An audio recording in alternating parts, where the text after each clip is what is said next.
خاور، کام بہت خراب ہو گیا ہے، مجھے لگتا ہے والی جی کو سارا پتہ چل گیا ہے۔ کیا مطلب؟ شاید عزیز باجی نے مجھے دیکھ لیا تھا، انہوں نے والی جی کے بہت کان بھرے ہیں، اور مجھے لگتا ہے کہ بیگم بلقیس کی آواز بھرا گئی اور وہ بول نہ سکیں۔ کیا لگتا ہے آپ کو؟ مجھے لگتا ہے کہ شاید 2-4 دن پہلے والی جی نے بھی مجھے کہیں فون پر باتیں کرتے ہوئے سن لیا ہے۔ وہ 4-5 دن پہلے چپ تھے، اور پرسوں والی بات کے بعد تو وہ بالکل ہی چپ ہیں، اور 2 دن سے انہوں نے کچھ کھایا پیا بھی نہیں ہے، مجھ سے اور حامد سے بات تک نہیں کرتے۔ اب بھی شام سے کمرے میں بند ہیں، اندر سے کنڈی لگائی ہوئی ہے۔ مجھے تو ڈر لگ رہا ہے خاور، وہ سسک پڑیں۔ آپ حوصلہ رکھیں، کچھ نہیں ہوگا، میں نے کہا، تاہم اپنی آواز کا کھوکھلا پن خود مجھے بھی محسوس ہوا۔ لائن پر کچھ دیر خاموشی رہی۔ بیگم بلقیس کی دھیمی آواز ابھری، خاور، ہم سے بڑی غلطی ہوئی ہے، پر جو ہونا تھا وہ ہو گیا ہے۔ اب تم یہاں سے چلے جاؤ، یہ نہ ہو کوئی بڑی مصیبت پڑ جائے، مجھے بہت ڈر لگ رہا ہے۔ لیکن اگر نہیں خاور، کچھ مت کہو، جو میں نے کہا ہے وہ کرو، اب تم یہاں سے چلے جاؤ، اور ہو سکے تو کچھ دن کے لیے شہر کی طرف نکل جاؤ، اور خاور پھر کبھی ادھر کا رخ نہ کرنا۔ آخری الفاظ کہتے ہوئے ان کی آواز بھرا گئی۔ آپ سے دور کیسے رہوں گا؟ سمجھو میں مر گئی ہوں تمہارے لیے، اب میں فون نہیں کر سکوں گی، خدا حافظ، انہوں نے کہا اور جلدی سے انٹرکام بند کر دیا۔ میں اپنی جگہ سناٹے میں بیٹھا رہ گیا، خیالات کے حسین محل ٹوٹ کر بکھر گئے، کچھ سمجھ میں نہیں آ رہا تھا کہ کیا کروں۔ بہرحال یہ بات تو ظاہر تھی کہ یہاں میرے لیے سب کچھ ختم ہو چکا ہے، اب مجھے یہاں سے جانا ہوگا۔ اگر مجھے جانا تھا تو پھر میرے لیے بہتر تھا کہ رات کے اندھیرے میں خاموشی سے ہی نکل جاؤں۔ میرا سامان تو تھا، لیکن مجھے اس کی زیادہ پرواہ نہیں تھی۔ اس سامان میں مجھے بس 2-4 چیزیں ہی زیادہ عزیز تھیں، ان کا تعلق بیگم بلقیس سے تھا۔ ایک بغیر بازو کا سویٹر تھا جو انہوں نے مجھے دیا تھا، بعد ازاں انہوں نے رازداری سے بتایا تھا کہ یہ انہوں نے خود بنایا ہے۔ ایک وہ رومال تھا جو بیگم بلقیس نے تختی لکھتے ہوئے استعمال کیا تھا، اس سے انہوں نے اپنی سیاہی میں لتڑی ہوئی انگلیاں پونچھی تھیں۔ اس طرح کی 1-2 چیزیں اور تھیں۔ یہ چیزیں اور کچھ دیگر سامان میں نے ایک چھوٹے بیگ میں ڈال لیا۔ میں خوف زدہ بالکل نہیں تھا۔ ہاں، یہاں خیال ضرور تھا کہ میرے یہاں موجود رہنے سے بیگم بلقیس کی مصیبت میں اضافہ نہ ہو جائے۔ میں نے استبل سے اپنی گھوڑی نکالی اور روانہ ہو گیا۔ نصر اللہ اور ایک دوسرے ساتھی نے پوچھا کہ میں کدھر جا رہا ہوں۔ میں نے گول مول بات کی اور انہیں بتایا کہ ایک ضروری کام سے گاؤں جانا پڑ گیا ہے۔ یہ چاندنی رات تھی، ہوا یخ بستہ تھی۔ میں عجیب کیفیت میں اس گاؤں کو چھوڑ رہا تھا۔ یہاں پچھلے چند ماہ کے اندر مجھے زندگی کی انوکھی خوشیاں ملی تھیں، جہاں میرے اندر جینے اور آگے بڑھنے کی بے مثال ترنگ جاگی تھی۔ ہاں، یہی گاؤں تھا جہاں ایک حویلی تھی۔ حویلی میں ایک کچا کمرہ تھا، کمرے میں ایک بمبو کاٹ تھا۔ سرد تاریک راتوں میں اس کمرے کے اندر انگیٹھی کی خوشنما روشنی میں بمبو کاٹ کے اندر زندگی جاگتی تھی، اور اس کی آواز میں دنیا جہاں کے رنگ سمٹ آتے تھے۔ میری گھوڑی آگے بڑھ رہی تھی، لیکن سب کچھ پیچھے رہتا جا رہا تھا۔ گھوڑی کے قدم بھی جیسے افسردگی کے عالم میں اٹھ رہے تھے، جیسے وہ بھی نہیں چاہتی تھی کہ میں ہمیشہ کے لیے یہ گلی کوچے چھوڑ جاؤں۔ میرا ارادہ تھا کہ گاؤں سے 6-7 میل آگے آنے کے بعد گھوڑی کو چاچے عسکری کے پنڈ میں اس کے گھر چھوڑ دوں گا، وہاں سے کوئی اسے خود ہی راجوال پہنچا دے گا۔ یہاں تو یہ گھوڑی والی جی نے مجھے دی ہوئی تھی، مگر جب میں ان کا ملازم ہی نہیں رہا تھا تو پھر گھوڑی بھی میری نہیں تھی۔ رات کے وقت دیہاتی علاقے کا جو عالم ہوتا ہے وہ میں پہلے بیان کر چکا ہوں۔ آج فرق صرف یہ تھا کہ چاندنی رات تھی اور سردی معمول سے کچھ زیادہ تھی۔ میں نے اپنا منہ سر اچھی طرح گرم صافے میں لپیٹ رکھا تھا۔ لوئی کی بکل بھی ماری ہوئی تھی، اس کے باوجود ٹھنڈی ہوا سوئیوں کی طرح چبھ رہی تھی۔ میرے آگے ایک چوراہا سا تھا۔ اچانک میں چونکا۔ کیچڑ میں لتھڑا ہوا ایک ٹریکٹر بڑی تیزی سے میرے سامنے سے گزرا۔ ٹریکٹر پر جگہ نہ ہونے کے باوجود 7-8 بندے سوار تھے۔ وہ چیونٹیوں کی طرح ٹریکٹر سے چمٹے ہوئے تھے۔ 4-5 بندے جگہ نہ ملنے کے سبب ٹریکٹر کے پیچھے پیچھے بھاگ رہے تھے۔ ان کے کندھوں پر کرالیں اور کسیاں وغیرہ تھیں۔ میرے چونکنے کی وجہ ٹریکٹر کا رنگ تھا۔ اور یہ رنگ غالباً خود ہی کیا گیا تھا۔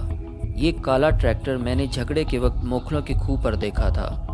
اس افراتفری کے عالم میں اور اس وقت یہ لوگ کہاں جا رہے تھے؟ میرے ذہن میں شک جاگا۔ میں ٹریکٹر کی آواز پر اس کے پیچھے پیچھے گیا۔ والی جی کا مچھلی فارم یہاں سے قریب ہی تھا۔ 3-4 منٹ میں ہم وہاں پہنچ گئے۔ میں نے گھوڑی کماد کے ایک کھیت کی آڑ میں روک لی۔ وہاں کا منظر دیکھ کر میں بھونچکا رہ گیا۔ یہاں اس سنسان رات میں دن کی سی گہما گہمی نظر آ رہی تھی۔ یہاں والی جی کی زمین پر کم از کم 50-60 افراد موجود تھے۔ ایک ٹریکٹر ٹرالی اور 2 گاڑیاں بھی نظر آ رہی تھیں۔ چاند کی روشنی میں والی جی کی زمین پر اندھا دھند بنیادوں کی کھدائی ہو رہی تھی۔ ایک طرف کی بنیاد جو قریباً 200 فٹ لمبی تھی کھودی جا چکی تھی اور اس کے اندر کوئی 1 درجن معمار تیزی کے ساتھ اینٹوں کی دیوار چنتے جا رہے تھے۔ شاوا بھائی شاوا، سپیڈ پکڑو، کسی نے پکار کر کہا۔ میں سناٹے میں تھا اور میرے لیے یہ سمجھنا مشکل نہیں تھا کہ آدھی رات کو یہاں کیا کھیل کھیلا جا رہا ہے۔ وہ زمین جس پر موکھل اپنا حق جتا رہے تھے سخت خطرے میں تھی۔ اس پر قبضہ جمانے کے لیے شب خون مارا جا رہا تھا۔ میں نے اپنی گھوڑی واپس موڑی اور جتنی رفتار سے ممکن تھا اسے دوڑاتا ہوا واپس راجوال پہنچ گیا۔ سب سے پہلے میں نے نصر اللہ اور منشی منظور کو یہ خبر پہنچائی۔ وہ ہکا بکا رہ گئے۔ میں نے نصر اللہ سے کہا، والی جی تک یہ خبر پہنچانی ہے لیکن ایک دم نہیں۔ وہ نیند سے جاگیں گے، انہیں بہت جھٹکا لگے گا۔ وہ پہلے ہی ٹھیک نہیں ہے۔ تو پھر کیا کیا جائے؟ تو پہلے بیگم جی تک اطلاع پہنچاؤ اور انہیں بتا دو کہ طریقے سے والی جی کو خبر دیں۔ جب نصر اللہ اطلاع دینے کے لیے حویلی کے اندر گیا، میں نے اپنے ساتھیوں تیمور، باگو اور کرامت وغیرہ کو جگایا اور فوراً گھوڑوں پر کاٹھیاں ڈالنے کی ہدایت کی۔ 5-10 منٹ کے اندر 25 افراد کا ایک دستہ تیار ہو گیا۔ ان میں سے 6-7 کے پاس رائفلیں تھیں، باقی کلہاڑیوں اور لاٹھیوں سے مسلح تھے۔ اسی دوران میں والی جی اور چودھری عزیز پریشان چہروں کے ساتھ ہماری طرف آتے دکھائی دیے۔ ان کے پیچھے پیچھے رونق علی اپنی توند ہلاتا اور ڈگمگاتا ہوا چلا آ رہا تھا۔ کیا ہوا ہے؟ والی جی نے لرزاں آواز میں پوچھا۔ کچھ نہیں والی جی، ایویں 20-30 بندے ہیں، چوروں کی طرح اندھیرے کا فائدہ اٹھا رہے ہیں اور چور کے کوئی پاؤں نہیں ہوتے۔ ابھی ذرا دیر میں سر پر پاؤں رکھ کر بھاگیں گے، میں نے حوصلے سے کہا۔ لیکن اگر کچھ نہیں ہوگا والی جی، میں جا رہا ہوں، ابھی سب ٹھیک ہو جائے گا، آپ بے شک آرام کر لیں۔ بس چودھری عزیز کو باقی بندوں کے ساتھ میرے پیچھے بھیج دیں۔ اللہ نے چاہا تو ہم آج ان خبیثوں کو ان کے گھروں تک چھوڑ کر آئیں گے۔ چودھری عزیز جو ہر موقع پر میری بات کاٹتا تھا، اس وقت خشک ہونٹوں پر زبان پھیرنے کے سوا کچھ نہیں کر رہا تھا۔ 2-3 منٹ میں سب کچھ طے ہو گیا۔ میں تیار گھڑ سواروں کے ساتھ موقع کی طرف چلا جا رہا تھا۔ باقی افراد کو والی جی اور چودھری عزیز کے ساتھ آنا تھا۔ ہم برق رفتاری سے روانہ ہوئے تو والی جی نے دوبارہ آواز لگائی، ہماری طرف سے گولی چلنے میں پہل نہ ہو۔ چند روز پہلے باغ والے ڈیرے پر جو واقعہ ہوا تھا، اس کے بعد ہمارے حوصلے کافی بڑھ چکے تھے۔ والی جی کے عام کرندے جن کے رنگ موکھلوں کا نام سنتے ہی پیلے پڑ جاتے تھے، اب جوش میں دکھائی دیتے تھے۔ موقع پر پہنچنے سے ذرا دیر پہلے ہی ہم نے ہوائی فائرنگ شروع کر دی۔ میرے ہاتھ میں 38 بور کا پستول تھا اور میں سب سے آگے تھا۔ جوں ہی ہم مچھلی فارم کے سامنے پہنچے، موکھلوں اور ان کے کارندوں میں کھلبلی مچ گئی۔ ماماروں کے ہاتھ رک گئے، رائفلیں کندھوں سے اتر آئیں اور کلہاڑیاں لاٹھیاں سونت لی گئیں۔ میں عین اس جگہ پہنچا جہاں بنیاد بھری جا رہی تھی۔ میں گھوڑی سے اترا اور ٹھوکر مار کر 2 فٹ اونچی دیوار کی چند اینٹیں گرا دیں۔ یہ کیا ہو رہا ہے؟ میں گرجا۔ دونوں طرف سے للکارے گونجے اور رائفلیں سیدھی کر لی گئیں۔ ٹھہرو ٹھہرو، گولی نہیں چلانا، ایک لمبا تڑنگا شخص دھاڑ کر بولا۔ وہ لمبے ڈگ بھرتا ہوا میرے سامنے آ گیا، اس کے ہاتھ میں پستول تھا۔ کون ہو تم؟ اس نے مجھے سر تپا گھورا۔ تم ہماری زمین پر کھڑے ہو، یہ تم سے میں پوچھتا ہوں کہ کون ہو تم؟ میں نے کہا، یہ زمین کسی کی ماں بہن کے جہیز میں نہیں آئی، یہ ہماری زمین ہے، ہمارے پاس ثبوت ہیں اس کے۔ ثبوت ہے تو عدالتوں میں پیش کرو اور 1 منٹ کے اندر اندر نکلو یہاں سے، ورنہ 4 پائیوں پر جاؤ گے، میں نے بے خوفی سے کہا۔ اوئے اوئے چمچے، منہ سنبھال کر بات کر، نہیں تو کھڑے کھڑے زمین میں دھنسا دوں گا۔ اس کے ساتھ ہی اس نے مجھے گالی دی۔ جواباً میں نے بھی اسے اسی وزن کی گالی سے نوازا۔ اس نے ایک دم بھڑ کر میرے منہ پر زناٹے دار تھپڑ رسید کیا۔